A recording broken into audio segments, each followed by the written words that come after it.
Hello there, in this video we're going to look at how to use sticky scroll in prototyping within Figma. So let's go. Okay, jumping into the file, I've created a design with a navigation at the top, which is here, and it's got various different content sections. If I click on the top level frame and untick clip content, if I scroll down you'll see there are more content sections here within it. It was just hidden before because I had the content clipped.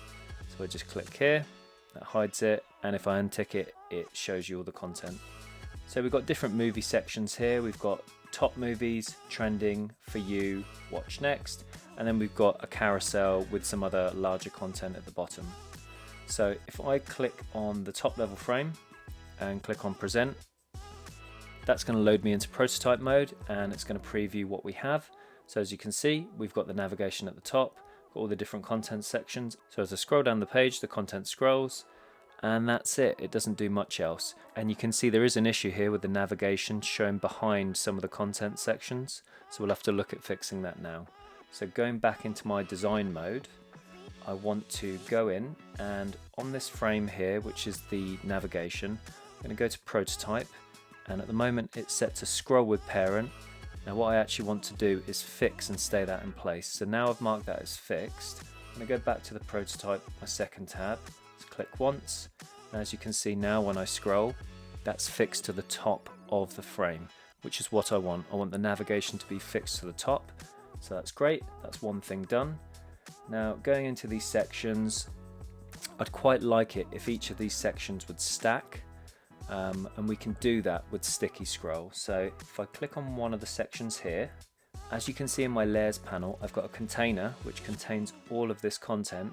So each of these sections has a number, because when you're doing prototyping in Figma, it really does make a difference having your layers in a certain order. So when you view the prototype, things trigger in a certain order.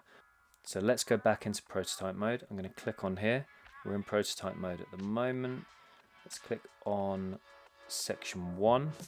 So I want this to not scroll with parent. I want this to be sticky and stop at the top edge. And I'm going to do that same setting for each of these sections. So sticky, stay at the top edge, and the last one, same again, sticky. So now, let's go back to our prototype. Okay, that's loaded. Okay, so here we are in prototype mode. We've got the navigation, as you can see, fixed at the top. Now as I start to scroll, as I've made these sticky, as you can see, each of these sections will go up to the top but then stick to the top of the frame where I've told it to stick.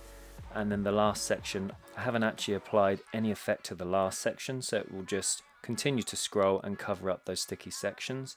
And now when I scroll back up, so we're going on to this area here, it then shows us what's next, for you, trending, and top movies again. And all of this can be done by applying the sticky setting under the prototyping section here in Figma. So hopefully this tip's useful to you, and hopefully you can use this in some of your prototypes in the future. Okay, that's it for this video. Like and subscribe, add some comments, and I will see you in the next video.